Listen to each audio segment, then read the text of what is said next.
सो hello friends यार, welcome back to my YouTube channel guys. और आज का ब्लॉग बहुत खास होने वाला है। आप सोच रहे हैं आज भाभी नहीं है, एक तो भाभी की क्या मम्मा आई है और वो गई है उनसे बात करने के लिए। और डेली ब्लॉग का चैलेंज है तो ब्लॉग तो मुझे डालना पड़ेगा बना के। तो ये अपना भाई है, अपने मोहल्ले में रहता है। तो उसने पूछा भैया आप जेल गए थे तो थोड़ा जेल का बताइए, जेल में क्या होता है। और आपने 2 साल काटी और मैंने 2 साल जेल काटी है। और मेरी मोहब्बत के चक्कर में मैंने लव मैरिज करी थी। तो वो बहुत एक लंबी कहानी, वो नहीं बताऊंगा मैं कैसे गया और क्यों गया। पर मैं वहां से बरी होके आया था 2 साल बाद, मतलब 2 साल लग गए थे मुझे बरी होने में। तो क्या हुआ, जब मैं जेल में स्टार्टिंग आया ना भाई, तो मैं पहले भी एक बार जा चुका था किसी कारणवश 2-3 दिन के लिए। पर वो अनुभव नहीं मिला जो मुझे 2 साल में जो अनुभव मिला।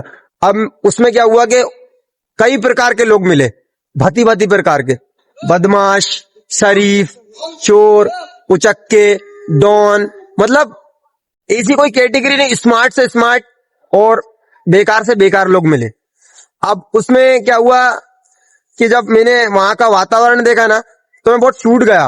2-3 दिन तक तो मुझे खाना अच्छा नहीं लगा। और कोई भी व्यक्ति हो, वो जाएगा जेल में, अगर खासकर वो इनोसेंट हो तो वो नहीं खा पाएगा।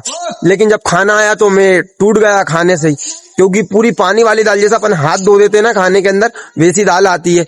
और रोटियां इतनी पतली होती है, अगर तुम फूंक मार दोगे ना तो भाई वो रोटी ना उड़ जाएगी हवा के अंदर। और फिर सब्जी भी वो वाली बनती है, जैसे गोभी है उनमें इल्ली रह रही है, भटे हैं उनमें इल्ली रह रही है, दाल है, दाल में ना वो धनेरे रहते हैं ना, वो ही लगे हैं, उसको धो धा के बना बुनू के दे दिया। जब सुबह नाश्ता आता है ना, तो एक तुमने देखा होगा ना, जितना अपन अपने बच्चे घर का खाते हैं ना, छोटे बच्चे वो फेंक देते हैं नीचे, उतना नाश्ता मिलता है, इतना एक मुट्ठा, बस चने पोहे, हर दिन अलग नाश्ता मिलता है। पर उसको अगर कोई छोटा बच्चा खाएगा ना तो उसके भी दाढ़ में चिपक जाएगा, इतना नाश्ता मिलता है। फिर रही बात चाय की, तो चाय भैया इतनी स्पेशल है कि मैं बता रहा हूं, डोली चाय वाला है ना वो ही फेल है। क्योंकि 100 ग्राम दूध के अंदर तुम 60-70 लोगों को चाय पिला सकते हो, इतना दम है। मतलब वहां जेल की चाय में चाय पत्ती का पता नहीं रहता, बस ये है कि पानी उबाल के दे देते तुम्हें गर्म करके, और ना शक्कर का पता रहता। ये भाई मैंने सब भुगता है, मैं आपको रियलिटी बता रहा हूँ, सच्चाई। और फिर सोने के लिए भाई आपको ना खैया बनी रहती, एक टिप्टी है, फिर उसके नीचे एक गड्ढा है, फिर एक टिप्टी है, फिर गड्ढा। तो ऐसे करके कैदिया सोते। और फिर अगर ज्यादा हो गए तो बीच में जगह जो रहती है गैलरी में आने जाने की, उसमें भी सुला देते हैं। तो ऐसे ही सीन चलता रहता। ऊपर से आपको एक काला कम्बल मिलता है, एक सफेद चादर मिलती है। और अगर ठंड चल रही है तो फिर आपको 2-3 मिल जाएंगी, एक आपको दरी बिछाने के लिए मिल जाएगी, एक चादर ओढ़ने के लिए मिल जाएगी। और अगर ठंड चल रही तो 2-2 3-3 कंबल दे देते हैं। बाकी इससे ज्यादा कोई मैटर नहीं करता, ज्यादा बिस्तर आपके पास होगा नहीं। हर हफ्ते परेड लगती है, जेलर साहब आएंगे, आपके एंटर होंगे, आपसे पूछेंगे कोई समस्या है। समस्या बहुत सारी है पर आप कह नहीं पाओगे, क्योंकि अगर आप कहोगे तो फिर जेल के जो लोग हैं ना, बाकी कैदी भाई, वो आपको ना बहुत मतलब गंदा आपके साथ सीन होने लगेगा। मतलब आप कहते हैं ना कि पानी में रह के मगरमच्छ से बेर नहीं कर सकते। और जेलर साहब को ही पता रहता है, पर जेलर साहब तो बस अपना फॉर्मेलिटी करते हैं। और जज वज आएंगे, आपसे पूछेंगे, जज को ही पता है कि जेल में क्या चल रहा है, पर कोई व्यक्ति आप मतलब आपके इमोशन को समझेगा नहीं, है ना।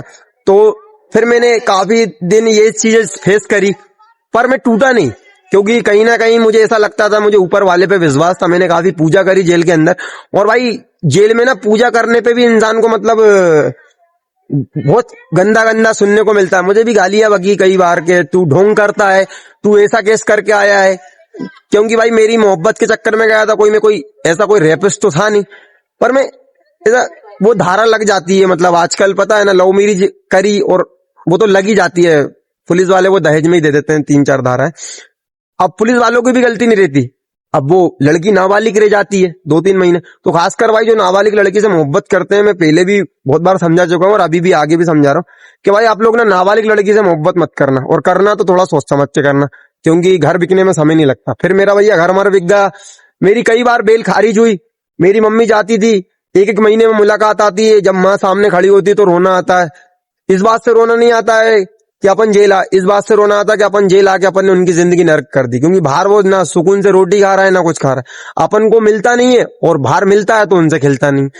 तो ये सारी चीजें भाई, मैं जेल की सच्चाई बता रहा हूँ, रियलिटी बता रहा हूँ। मैं आज आपको एक बात कहना चाहता हूँ कि मैं मेरा दुश्मन हूं ना भाई, तो मैं मेरे दुश्मन को भी ना बोलूं कि भाई तू कभी जेल जा, उसको बेचारे को हॉस्पिटल चला जाए, कुछ भी हो जाए, पर मैं उसे ये नहीं बोलूंगा तू जेल जा। क्योंकि भाई जेल के अंदर ना कोई इज्जत नहीं रहती भाई, कोई इज्जत नहीं रहती भाई।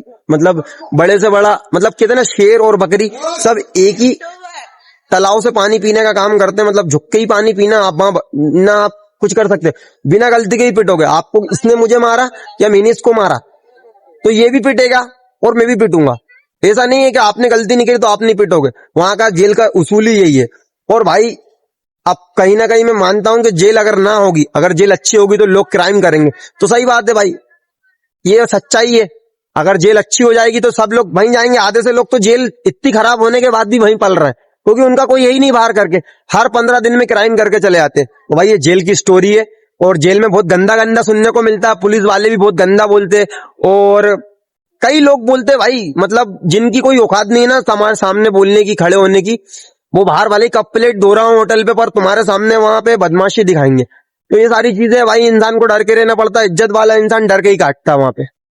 तो मैंने तो काट ली भाई अपने 2 साल, और मैं उम्मीद करता हूं कि आप कोई ना जाएं और ये वीडियो को देखें और ऐसे लोगों को शेयर करें जो अभी ऐसे क्राइम में है या फिर मोहब्बतबाजी में है। और जिनने जेल काटी है उनको तो पता ही होगा भाई, मैंने सच्चाई बोली है। और भाई हर चीज का पैसा लगता है। ये तंबाकू बीड़ी जो रहती है ना, ये 500 रुपए का मिलता है। ये 5 रुपए का जर्दे का पैकेट ना भाई 500 रुपए का मिलता है। एक बिंडल रहता है ना 24 रुपए का, 25, 30, 35 रुपए का बिंडल, 350, 300, 450 रुपए में मिलता है ना। और एक खानी जर्दे के अंदर इंसान ना भाई वहां पे ना बर्तन धोता है किसी के, और बिस्तर लगाता है। मतलब कई सारी चीजें होती हैं भाई। मैं तो क्या बताऊं भाई, मैंने तो सब देखा है। पर अब जब मैं गया था जेल में तो मेरे दोस्त बन गए थे, और एक मेरे खास दोस्त थे, आज मैं उनका जिक्र करूंगा इस वीडियो में, शाहरुख भाई। उन्होंने बहुत ख्याल रखा भाई अपना, और वो आज भी मेरे से कांटेक्ट में है, हमेशा मिलते हैं मुझसे जब भी उन्हें समय मिलता है, और कॉल भी करते हैं। पर कहते हैं ना कि मेरे कर्म अच्छे थे तो मुझे उन जैसा दोस्त मिला, तो उन्होंने बहुत सपोर्ट करा जेल में। ना किसी को मारने दिया मुझे, ना कुछ करने दिया। हाँ, मैं पुलिस वालों से 2-4 बार मार खाया था, वो भी सिर्फ टशनबाजी में ही पिटा था, मेरी कोई गलती नहीं थी। तो ऐसी चीजें होती है भाई, लोग मतलब टशन रख लेते हैं आपसे, आपको फंसा देते हैं। तो ये सच्चाई है मेरे भाई, और उम्मीद करता हूं कि कोई व्यक्ति ना जाए जेल, और ना करे। और ऐसा कर भी रहा है तो थोड़ा सोच ले समझ ले भाई अपने परिवार के बारे में, क्योंकि तुम जेल काट लोगे पर तुम्हारा परिवार बाहर रहकर भी जेल काटेगा। भोपाल शेर मिलते हैं फिर नेक्स्ट ब्लॉग में। अगर ब्लॉग पर नए हो तो भाई इसको लाइक भी करो, कमेंट भी करो, और अगर जेल गए हो तो अपना एक्सपीरियंस शेयर भी करो, और नहीं गए हो तो भी भाई मुझसे अगर कुछ पूछना है तो मैं आपको सारी चीजें समझा भी सकता हूँ। ठीक है भाई, और चैनल को सब्सक्राइब जरूर कर देना। बिना सब्सक्राइब करे जाओगे ना भाई, दिल दुखता है यार। बहुत मेहनत करता हूँ यार मैं तुम्हारे लिए, और ये बिना स्क्रिप्टेड होता भाई। मेरी सारी चीजें दिल से हैं, सच्ची हैं, रियलिटी है, कोई फेक नहीं है। ना मैं व्यूज के लिए मरता हूँ, ना फॉलोवर्स के लिए, ना सब्सक्राइबर के लिए। और अगर पसंद आऊं तो इंस्टाग्राम पे फॉलो कर लेना भाई, है ना। मिलते हैं नेक्स्ट वीडियो।